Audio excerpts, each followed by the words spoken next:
Salut les azous. Allez, on se fait un petit retour de run après les différents essais que j'ai fait sur les nouvelles machines qui sont arrivées dans le cabanon.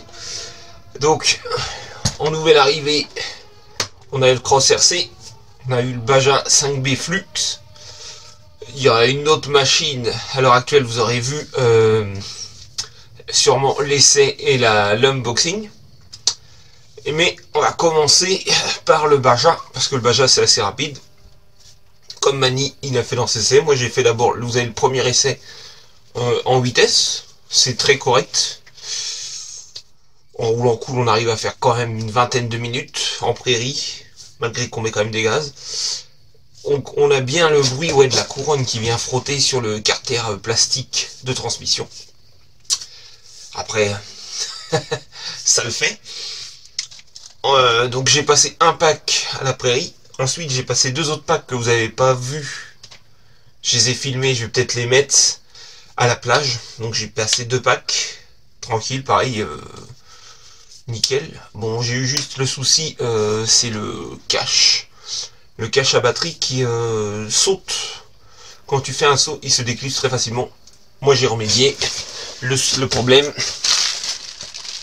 j'ai acheté sur AliExpress des sangles, j'ai modifié le bac à batterie. Maintenant il n'y a plus de couvercle, mais on a trois grandes sangles de 40 cm. C'est ça, c'est les 40 cm. Et j'ai enfin pu faire chez moi, sans filmer, l'essai en 12S. Un régal, franchement. C'est un arrache pelouse. Hein. La pelouse, elle a encore des traces. Hein. Franchement, j'ai hâte de le rouler au Val d'Argent. À mon avis, on va s'éclater. Donc voilà, rien à dire sur le Baja. Si, j'ai juste eu un petit souci.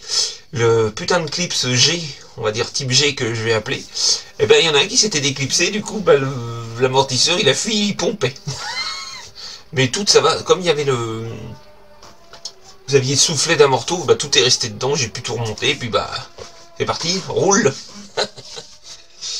Donc voilà pour le Baja, j'ai pas grand chose à dire. Il n'y a plus qu'à le faire rouler en 12 maintenant. Et on va passer à ce qui m'a causé des sueurs froides et puis beaucoup de tracas. Le cracotement du pont avant. Je m'y suis pris, j'ai monté, démonté je ne sais combien de fois. Et j'avais beau recaler et tout. Et ça craquait toujours.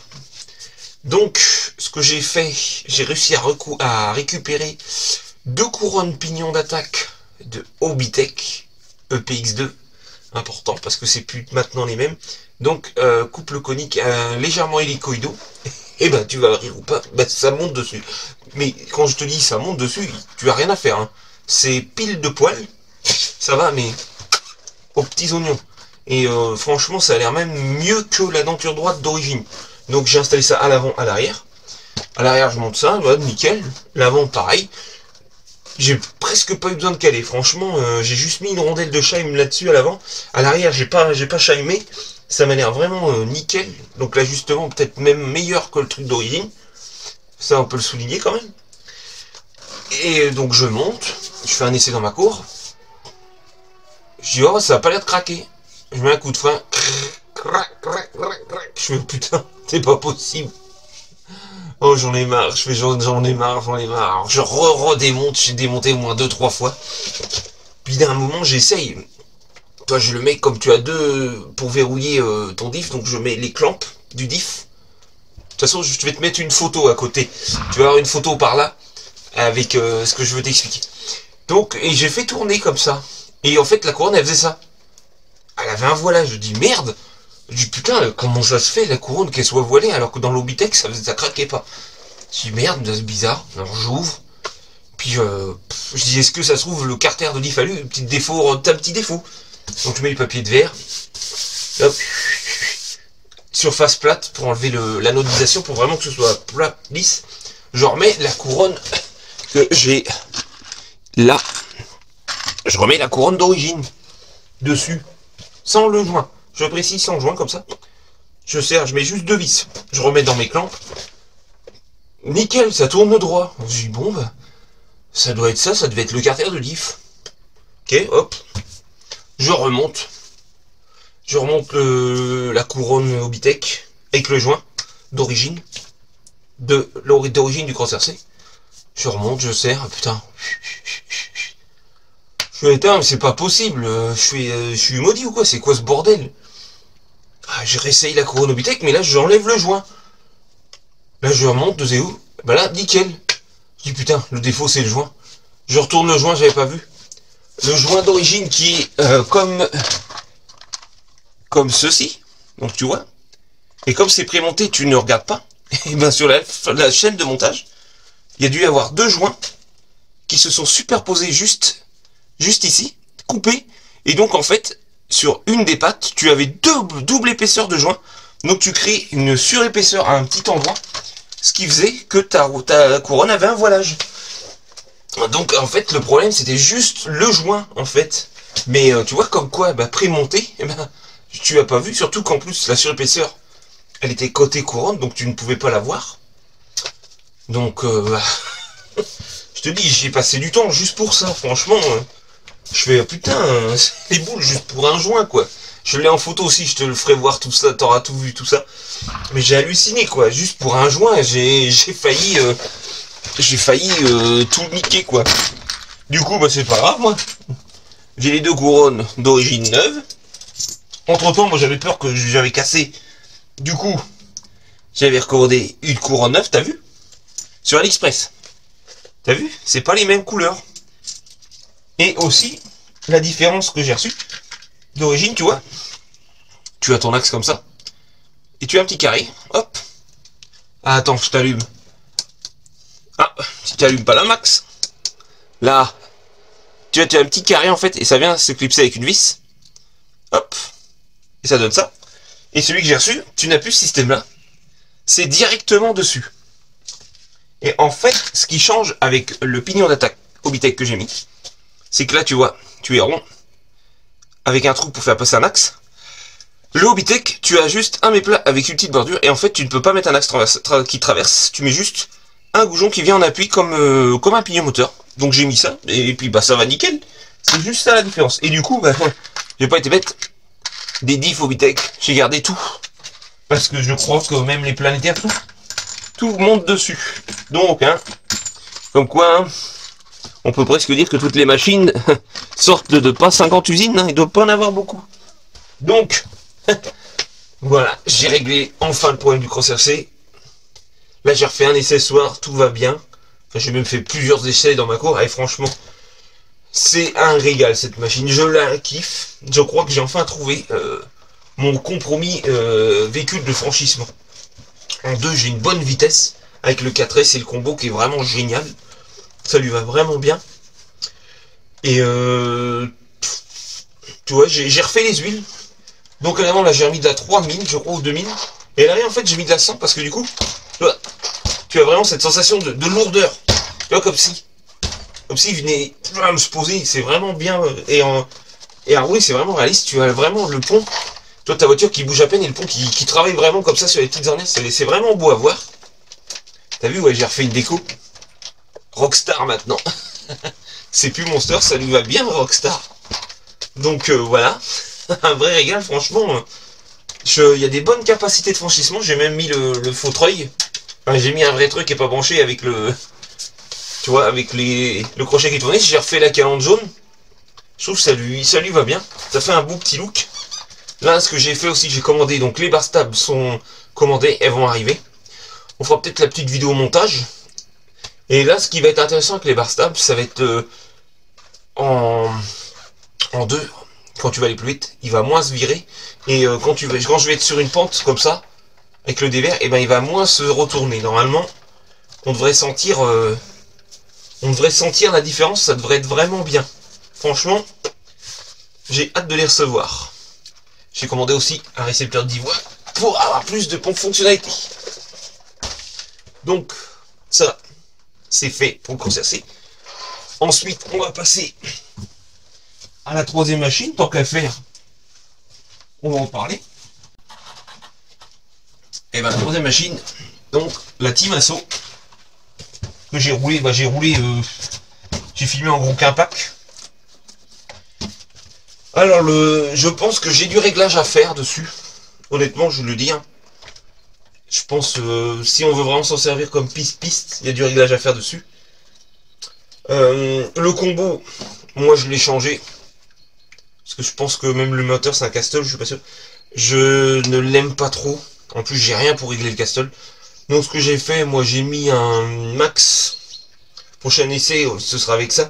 J'ai mis un Max 8 Obi-Wing. J'ai mis en moteur le 4274 1600 kV du DF7. Et j'ai laissé le pignon d'origine. Et ben là, et ben ça watt déjà pas mal. On peut encore glisser, faire le con. Mais surtout, ben, on a moins de chauffe et on a surtout moins de conso. Parce que comme tu as pu voir dans la vidéo d'essai, elle a coupé au bout de 8-10 minutes. Il restait en gros 30% dans les batteries quand ça a coupé, mais le 2100 kV avec le rapport et tout, il consomme trop, ça tirait vraiment trop. Donc là, ça va être beaucoup mieux.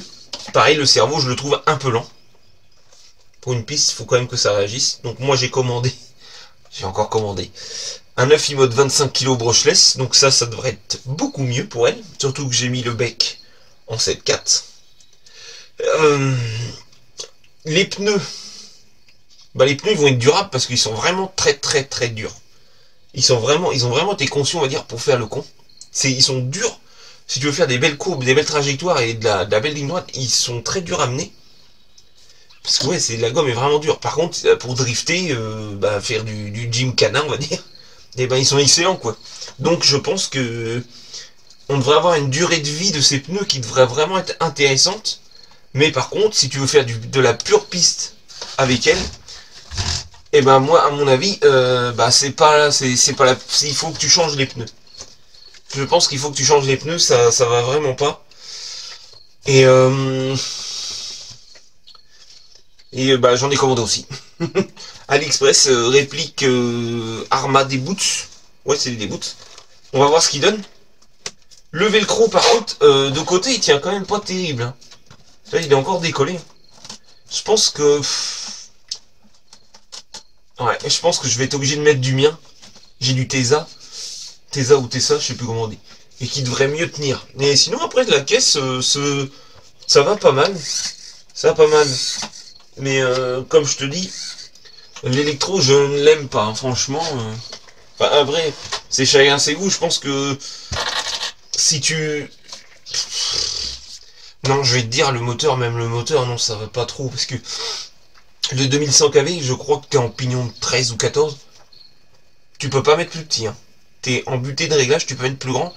Mais tu peux pas mettre plus petit. Donc franchement, ils ont un peu merdouillé. Hein, franchement... Tu vois que là, avec le moteur que j'ai mis d'origine, j'ai laissé le plus petit pignon. Si je veux, je peux augmenter. Je pense qu'ils auraient dû mettre beaucoup moins de KV, mais peut-être que le combo Castle qu'ils ont pris, c'était comme ça les KV. Malheureusement, pour moi, c'est pas bon. Le setup électronique est pas bon dessus. Après, les roues, je pense que par rapport à Arma, ils vont durer plus longtemps. Mais on va pas voir. Les Arma ont quand même un grip, j'ai envie de te dire, supérieur quand même, un petit peu. Hein.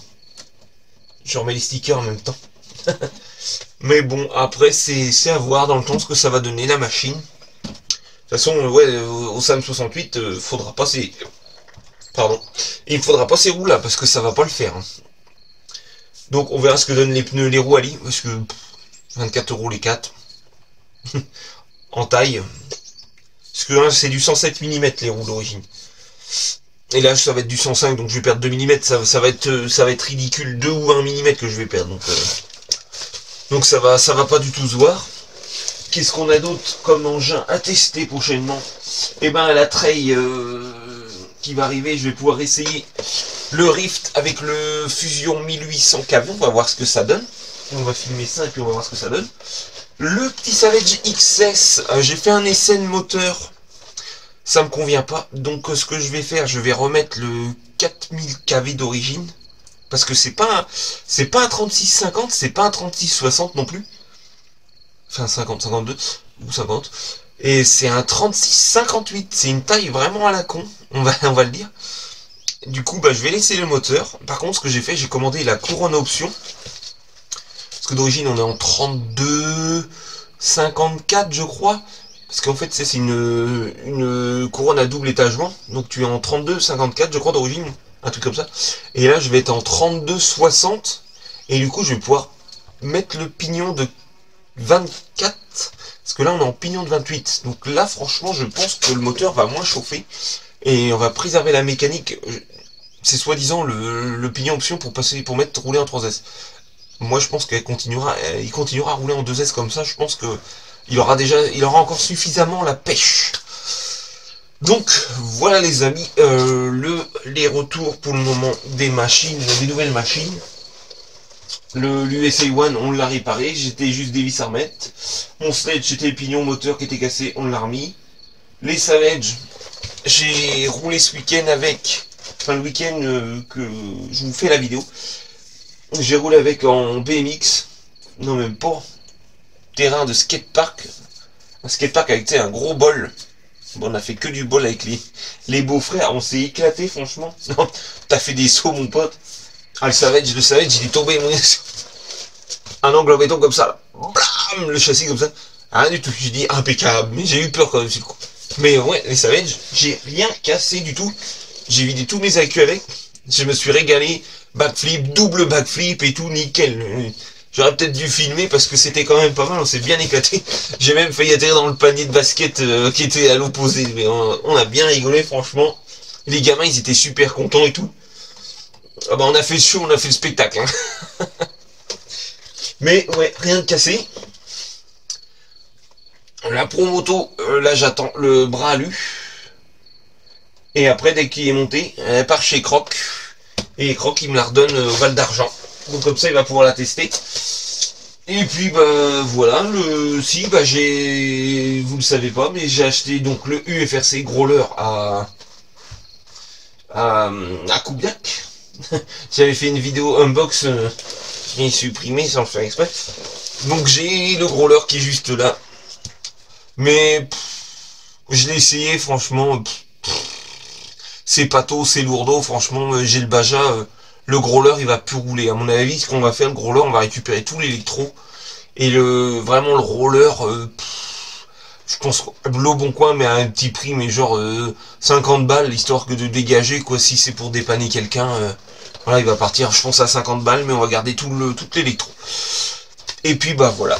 Sinon, rien de nouveau de plus. Moi, je pense que quand cette vidéo-là, vous la verrez, je serai déjà passé, le Val d'Argent sera peut-être bien déjà fini. Et après, on enchaînera sur les vidéos Val d'Argent. Allez les amis, je vous dis à la prochaine. Topette.